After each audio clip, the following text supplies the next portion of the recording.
Hello and welcome to Byju's Exam Prep IAS. I welcome you all to a daily quiz for today. Let's begin with the very first question on your screen. Consider the following statements with regards to elections in India. Number 1. The EVMs started being used on a larger scale in 1992 and since 2000 they have been used in all Lok Sabha and state assembly elections. Second, the use of VVPATs has become universal in elections since mid 2017. Third, the Election Commission of India sends the EVM software to two foreign chip makers in the US and Japan to burn into the CPU, and the manufactured chips are then sent to India for assembly into machines by the two PSUs, that is, Public Sector Undertakings BEL and ECIL. Which of these given statements is or are correct? The correct answer here is D. All the three given statements with regards to elections in India are correct. As you know, after the Supreme Court intervened, the use of VVPATs in every EVM machine has become compulsory since the mid 2017. That was an era when a lot of political parties were saying and asking questions about the role of the EVMs, saying that the person is voting for someone else and the EVMs are giving the vote to someone else. To verify that, VVPAT became compulsory to be attached with every EVM machine. The reason why we are discussing this is because the Election Commission of India wants to introduce the new remote electronic voting machine and wanted to give a demo to major political parties of how it works. However, because of protest by the political parties, that could not happen. India's proposal for migrant voting is mainly to ensure that those people who are not at those places from where the election ID has been made, they can still vote. Even if they have gone out for some job or for study, they can still vote remotely. For that, remote electronic voting machine would be used. The Election Commission of India wanted to take all the political parties into confidence by giving a demo, but that could not happen. Next, question number 2. Consider the following statements with respect to COP, that is Conference of Parties. Number 1. The government of the host country holds the presidency of the COP for 1 year till the conference is concluded. Second, while the COP president does have an influential role, the final decisions are always taken by consensus. Third, the COP meets in Paris, the seat of the Secretariat, unless a party offers to host the session. Which of these given statements is or are correct? Essentially, this is with respect to the UNFCCC. This is the climate change conference which happens every single year where the nations around the world come together to decide how to fight against climate change. The reason why this is in the news is because the COP28 has a very interesting precedent which has come at the center of controversy. First and the second statements are correct. The third statement is wrong because if no party offers to host the session, by default the meeting takes place in Bonn in Germany and not in Paris. Bonn is where there is a seat of the Secretariat of the UNFCCC. So the correct answer is A. 1 and 2 are correct. The third statement here is wrong. As I told you, the interesting president of COP28 is the UAE Industry Minister Sultan Ahmed Al Jaber. Now, he's being seen as someone who comes from the petroleum, that is, the fossil fuel industry. In fact, apart from being the minister, he is also the CEO of Abu Dhabi National Oil Company, which is the world's 12th largest oil company by production. So, this brings in a question of conflict of interest. He's heading a conference which talks about climate change, which talks about reducing the fossil fuel consumption. On the other hand, he is a CEO of one of the largest oil producing companies in the world. So many people have been protesting against it. At the same time, many countries are saying that the COP president does not really have a very key role to play. He cannot influence the results of the conference. He can only negotiate and he can only bring everyone together to ensure that the rules are followed during deliberations. Next, question number 3. Which of the following is a most apt description of recession? Number 1. It involves the overall output in an economy contracting for at least 2 consecutive years. Second, contracting for 2 consecutive quarters. Or third, contracting for 4 consecutive quarters. Or fourth, none of the above.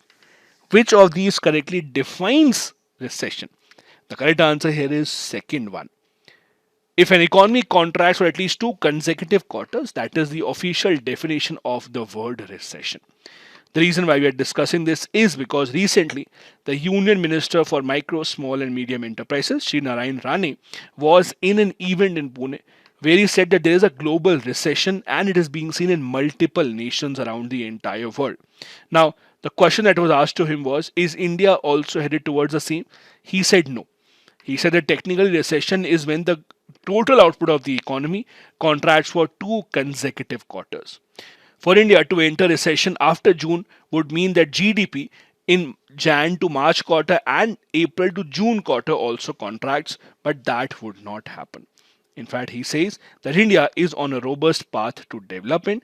The Indian economy is likely to grow, although at a slower pace as compared to earlier. Next, question number 4. Consider the following statements with regards to new pension scheme and the old pension scheme. Number 1. Under the OPS, that is old pension scheme, retired employees received 50% of their last drawn salary as monthly pensions. Second, the new pension scheme is mandatory for central government employees joining services on or after 1st Jan 2004, and almost all state governments have adopted it for their employees. Third, the NPS, regulated by the Pension Fund Regulatory and Development Authority, is a contributory pension scheme under which employees contribute 10% of their salary, that is basic and DNS allowance. Which of these given statements is or are correct? The correct answer here is D. All the three given statements are correct. As you know, for a long time now, India has been seeing a debate between the new pension scheme and the old pension scheme. The major difference being, in the old pension scheme, the government of India did not ask the employees to contribute any part of their salary for the pension. They were assured a pension that would be half of the last salary that they took from the government before their retirement. On the other hand, the new pension scheme says that there has to be slight contribution made from the employees also, so that their pension can be accumulated by the government.